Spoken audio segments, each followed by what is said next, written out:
ಸ್ನೇಹಿತರೆ, ಚರಿತ್ರೆಯ ಮತ್ತೊಂದು ವಿಡಿಯೋಗೆ ನಿಮಗೆಲ್ಲ ಪ್ರೀತಿಯ ಸ್ವಾಗತ. 2 ವರ್ಷಗಳ ಹಿಂದೆ ರಷ್ಯಾ ಉಕ್ರೇನ್ ಅನ್ನುವ ಪುಟ್ಟ ದೇಶದ ಮೇಲೆ ದಂಡೆತ್ತಿ ಹೋಗಿತ್ತು. ರಷ್ಯಾದ ಸಾಗರದಂತಹ ಸೇನೆ ರಣಭೂಮಿಯಲ್ಲಿ ರಣಗರ್ಜನೆ ಮಾಡ್ತಾ ಉಕ್ರೇನ್ ನೆಲಕ್ಕೆ ನುಗ್ಗಿತ್ತು. ಅಂದು ರಷ್ಯಾದ ರಣಕೇಕೆ ನೋಡಿದ ಜಗತ್ತು. ಉಕ್ರೇನ್ ರಾಜಧಾನಿ ಕೀವ್ ಕೆಲವೇ ದಿನದಲ್ಲಿ ರಷ್ಯಾದ ಕೈವಶವಾಗುತ್ತೆ. ಉಕ್ರೇನ್ ಅನ್ನುವ ಪುಟ್ಟ ದೇಶವನ್ನ ಪುಟಿನ್ ಕುಟ್ಟಿ ಪುಡಿ ಮಾಡ್ತಾರೆ ಅಂತ ಎಲ್ಲರೂ ಅಂದುಕೊಂಡಿದ್ರು. ರಷ್ಯಾ ಸೇನೆ ಉಕ್ರೇನ್ ರಾಜಧಾನಿಯ ಹತ್ತಿರಕ್ಕೆ ಕೂಡ ಹೋಗಿತ್ತು. ಆದರೆ ರಷ್ಯಾ ಅಂದುಕೊಂಡಿದ್ದು ಆಗ್ಲಿಲ್ಲ. ಹೀಗೆ ರಷ್ಯಾ ಉಕ್ರೇನ್ ರಾಜಧಾನಿಗೆ ನುಗ್ಗಲು ಯತ್ನಿಸಿ ಸರಿಯಾಗಿ 2 ವರ್ಷ ಆಗಿದೆ.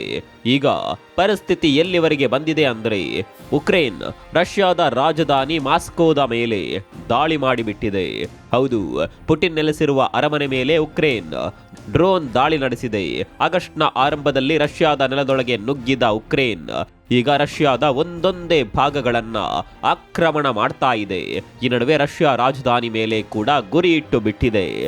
ಉಕ್ರೇನ್ ರಷ್ಯಾದ ರಾಜಧಾನಿ ಮೇಲೆ ಗುರಿ ಇಡುತ್ತಿದ್ದಂತೆ ರಷ್ಯಾಧಿಪತಿ ಪುಟಿನ್ ಪಿತ್ತ ನೆತ್ತಿಗೇರಿ ಬಿಟ್ಟಿದೆ. ಪುಟಿನ್ ಪ್ರತೀಕಾರದ ಜ್ವಾಲಾಗ್ನಿಯಲ್ಲಿ ಕೊತನೆ ಕುದಿಯುತ್ತಿದ್ದಾರೆ.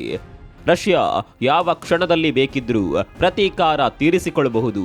ಉಕ್ರೇನ್ ರಾಜಧಾನಿ ಕೀವ್ ಮೇಲೆ ರಷ್ಯಾ ಯಾವ ಪ್ರಮಾಣದ ದಾಳಿ ಮಾಡುತ್ತೆ ಅನ್ನೋದನ್ನ ಹೇಳೋದಕ್ಕೆ ಸಾಧ್ಯವಿಲ್ಲ. ರಷ್ಯಾ ತನ್ನ ಕಟ್ಟ ಕಡೆಯ ಅಸ್ತ್ರವಾದ ನ್ಯೂಕ್ಲಿಯರ್ ಬಾಂಬ್ ಅನ್ನ ಕೂಡ ಕೀವ್ ಮೇಲೆ ಎಸೆದು ಬಿಡಬಹುದು. ರಷ್ಯಾದ ಈ ಪ್ರತೀಕಾರದ ರೋಷಾಗ್ನಿ ಭಾರತಕ್ಕೆ ಭಯ ಹುಟ್ಟಿಸಿದೆ. ಕಾರಣ, ಭಾರತದ ಪ್ರಧಾನಿ ನರೇಂದ್ರ ಮೋದಿ ಸದ್ಯ ಉಕ್ರೇನ್ ರಾಜಧಾನಿ ಕೀವ್ನಲ್ಲಿದ್ದಾರೆ. ಪೋಲ್ಯಾಂಡ್ ಪ್ರವಾಸ ಮುಗಿಸಿರುವ ಮೋದಿ ಉಕ್ರೇನ್ ಅನ್ನುವ ಯುದ್ಧ ಭೂಮಿಯನ್ನ ತಲುಪಿಬಿಟ್ಟಿದ್ದಾರೆ. ಇದೀಗ ಭಾರತೀಯರ ಚಿಂತೆಗೆ ಕಾರಣವಾಗಿದೆ. ಅಷ್ಟಕ್ಕೂ ರಷ್ಯಾ ಹಾಗೂ ಉಕ್ರೇನ್ ನಡುವೆ ಏನ್ ನಡೀತಾ ಇದೆ? ಉಕ್ರೇನ್ ಸೇನೆ ರಷ್ಯಾದ ಯಾವ ಭಾಗಗಳನ್ನ ವಶಪಡಿಸಿಕೊಂಡಿದೆ? ರಷ್ಯಾದ ರಾಜಧಾನಿ ಮೇಲೆ ಉಕ್ರೇನ್ ದಾಳಿ ಮಾಡಿದ್ದು ಹೇಗೆ? ರಷ್ಯಾ ತನ್ನ ಮೇಲೆ ಆದ ದಾಳಿಗೆ ಪ್ರತೀಕಾರ ತೀರಿಸಿಕೊಳ್ಳುತ್ತಾ? ಒಂದು ವೇಳೆ ಕೀವ್ ಮೇಲೆ ದಾಳಿ ಆದ್ರೆ ಮೋದಿಗೆ ಅಪಾಯ ಇದೆಯಾ? ಎಲ್ಲವನ್ನ ಡೀಟೇಲ್ ಆಗಿ ತೋರಿಸ್ತೀವಿ ನೋಡಿ.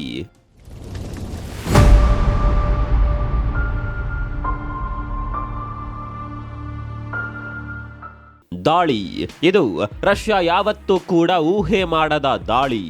ರಷ್ಯಾ ಜಗತ್ತಿನ ಅತಿ ದೊಡ್ಡ ಸೇನಾ ಬಲವನ್ನ ಹೊಂದಿರುವ ದೇಶ. ರಷ್ಯಾದ ಸೈನ್ಯ ಬಲದ ಮುಂದೆ ಅಮೆರಿಕಾದ ಬಲಿಷ್ಠ ಪಡೆಗಳು ಕೂಡ ನಡುಗುತ್ತವೆ. ಇಂತಹ ರಷ್ಯಾದ ಮೇಲೆ ಉಕ್ರೇನ್ ಅನ್ನುವ ಪುಟ್ಟ ದೇಶ ದಾಳಿ ಮಾಡಿಬಿಟ್ಟಿದೆ. ಅದು ಕೂಡ ರಷ್ಯಾದ ರಾಜಧಾನಿಯನ್ನೇ ಟಾರ್ಗೆಟ್ ಮಾಡಿ ದಾಳಿ ಮಾಡಿದೆ ಉಕ್ರೇನ್. ಒಂದಲ್ಲ ಎರಡಲ್ಲ, ಬರೋಬ್ಬರಿ 20ಕ್ಕೂ ಹೆಚ್ಚು ಡ್ರೋನ್ಗಳು ರಷ್ಯಾದ ರಾಜಧಾನಿ ಮೇಲೆ ದಾಂಗುಡಿ ಇಟ್ಟು ಬಿಟ್ಟಿದೆ. ರಷ್ಯಾ ಸೇನೆ ಈ ಎಲ್ಲಾ ಡ್ರೋನ್ಗಳನ್ನ ಹೊಡೆದುರುಳಿಸಿದೆ, ಅದು ಬೇರೆ ವಿಚಾರ. ಆದರೆ ಉಕ್ರೇನ್ ಮಾಡಿದ ಈ ಡ್ರೋನ್ ದಾಳಿ ರಷ್ಯಾಧಿಪತಿ ಪುಟಿನ್ ಎದೆಯಲ್ಲಿ ನಡುಕ ಸೃಷ್ಟಿ ಮಾಡಿದೆ. 20ರಲ್ಲಿ 11 ಡ್ರೋನ್ಗಳು ಪುಟಿನ್ ನಿವಾಸದ ಹತ್ತಿರ ಛಿದ್ರಗೊಂಡಿದೆ. ಈ ದಾಳಿ ಯಶಸ್ವಿಯಾಗೋದಿಲ್ಲ ಅನ್ನೋದು ಉಕ್ರೇನ್ಗೆ ಕೂಡ ಚೆನ್ನಾಗಿಯೇ ಗೊತ್ತಿತ್ತು. ಆದರೆ ರಷ್ಯಾಗೆ ಒಂದು ವಾರ್ನಿಂಗ್ ಕೊಡಬೇಕಿತ್ತು. ನಾವು ನಿಮ್ಮ ರಾಜಧಾನಿಯ ಮೇಲೆ ಕೂಡ ದಾಳಿ ಮಾಡೋದಕ್ಕೆ ಸಜ್ಜಾಗಿದ್ದೇವೆ ಅನ್ನುವ ವಾರ್ನಿಂಗ್ ಅದು. ಉಕ್ರೇನ್ನ ಈ ಡ್ರೋನ್ ದಾಳಿ ಈಗ ರಷ್ಯಾದ ತಲೆ ಕೆಡಿಸಿದೆ. ಉಕ್ರೇನ್ನಂತಹ ಪುಟ್ಟ ದೇಶ ನಮ್ಮ ರಾಜಧಾನಿ ಮೇಲೆ ದಾಳಿ ಮಾಡ್ತಲ್ಲ ಅನ್ನುವ ಕೋಪದಲ್ಲಿ ಪುಟಿನ್ ಕೊತನೆ ಕುದಿಯುತ್ತಿದ್ದಾರೆ.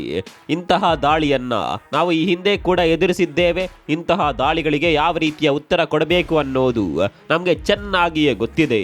ಮುಟ್ಟಿ ನೋಡಿಕೊಳ್ಳುವಂತಹ ತಿರುಗೇಟು ಕೊಡ್ತೇವೆ ಅಂತ ರಷ್ಯಾ ಅಧ್ಯಕ್ಷ ಪುಟಿನ್ ಪ್ರತಿಜ್ಞೆ ಮಾಡಿಬಿಟ್ಟಿದ್ದಾರೆ. ಸ್ನೇಹಿತರೆ, ನಿಮ್ಗೆ ಗೊತ್ತಿರಲಿ, ಉಕ್ರೇನ್ ಆಗಸ್ಟ್ನ ಆರಂಭದಲ್ಲೇ ರಷ್ಯಾದೊಳಗೆ ನುಗ್ಗಿತ್ತು. ಅಲ್ಲಿವರೆಗೆ ತನ್ನ ದೇಶದ ರಕ್ಷಣೆ ಮಾಡ್ತಾ ಇದ್ದ ಉಕ್ರೇನ್ ಇದೇ ಮೊದಲ ಬಾರಿಗೆ ಆಕ್ರಮಣ ಮಾಡೋದಕ್ಕೆ ಶುರು ಮಾಡಿತ್ತು.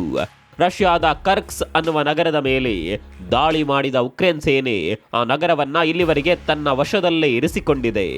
ಉಕ್ರೇನ್ ಸೇನೆ ಕರ್ಕ್ಸ್ ಅನ್ನುವ ನಗರಕ್ಕೆ ಬರ್ತಾ ಇದ್ದಂತೆ ಅಲ್ಲಿನ ಜನ ಅಲ್ಲಿಂದ ಜಾಗ ಖಾಲಿ ಮಾಡ್ತಾ ಇದ್ದಾರೆ. ಉಕ್ರೇನ್ ಸದ್ಯ 1000ಕ್ಕೂ ಹೆಚ್ಚು ಸ್ಕ್ವೇರ್ ಕಿಲೋಮೀಟರ್ ಪ್ರದೇಶವನ್ನ ತನ್ನ ವಶದಲ್ಲಿ ಇರಿಸಿಕೊಂಡಿದೆ. ಈ ನಡುವೆ ಪಾಶ್ಚಿಮಾತ್ಯ ದೇಶಗಳಿಗೆ ಉಕ್ರೇನ್ ಅದೊಂದು ಮನವಿ ಮಾಡಿದೆ.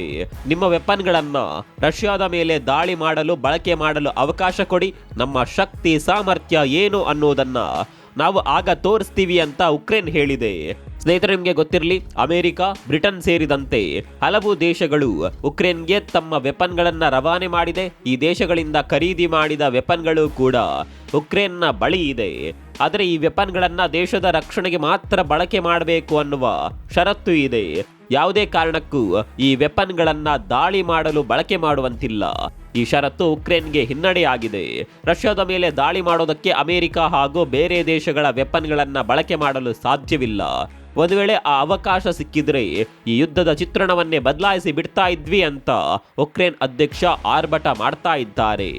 ಉಕ್ರೇನ್ ಒಂದ್ ಕಡೆ ಇಷ್ಟೆಲ್ಲ ಮಾಡ್ತಾ ಇದ್ರೆ ರಷ್ಯಾದ ಪರಿಸ್ಥಿತಿ ಯಾವ ರೀತಿ ಇರಬಹುದು ಹೇಳಿ? ರಷ್ಯಾ ಸುಮ್ಮನೆ ಕೂರುವ ದೇಶ ಅಂತೂ ಖಂಡಿತ ಅಲ್ಲ. ಸಮಯ ನೋಡಿ ಪ್ರತೀಕಾರದ ದಾಳಿ ಮಾಡೋದಕ್ಕೆ ರಷ್ಯಾ ಸಜ್ಜಾಗಿದೆ. ಅದು ಕೂಡ ಉಕ್ರೇನ್ ರಾಜಧಾನಿಯನ್ನ ಟಾರ್ಗೆಟ್ ಮಾಡಲಿದೆ ಅನ್ನುವ ಸುದ್ದಿಗಳು ಬರ್ತಾ ಇದೆ. ರಷ್ಯಾದ ಈ ಪ್ರತೀಕಾರದ ಪ್ರತಿಜ್ಞೆ ಭಾರತೀಯರಲ್ಲಿ ಆತಂಕ ಸೃಷ್ಟಿ ಮಾಡಿದೆ. ಕಾರಣ, ಭಾರತದ ಪ್ರಧಾನಿ ನರೇಂದ್ರ ಮೋದಿ ಉಕ್ರೇನ್ ರಾಜಧಾನಿ ಕೀವ್ನಲ್ಲಿದ್ದಾರೆ.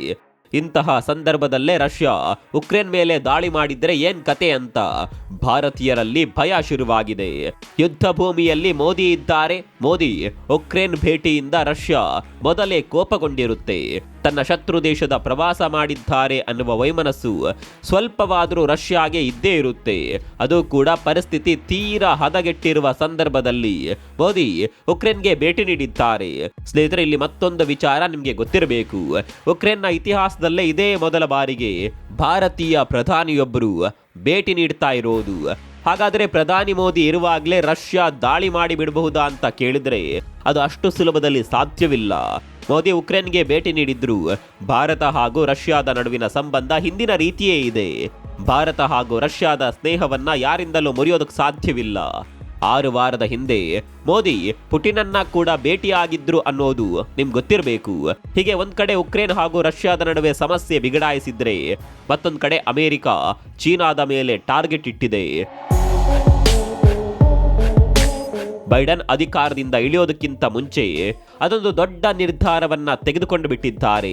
ನ್ಯೂಕ್ಲಿಯರ್ ಬಾಂಬ್ನ ವಿಚಾರದಲ್ಲಿ ಮಹಾಯುದ್ಧದ ನಂತರ ಇದೇ ಮೊದಲ ಬಾರಿಗೆ ಅದೊಂದು ಬದಲಾವಣೆಯನ್ನ ಮಾಡಿದ್ದಾರೆ.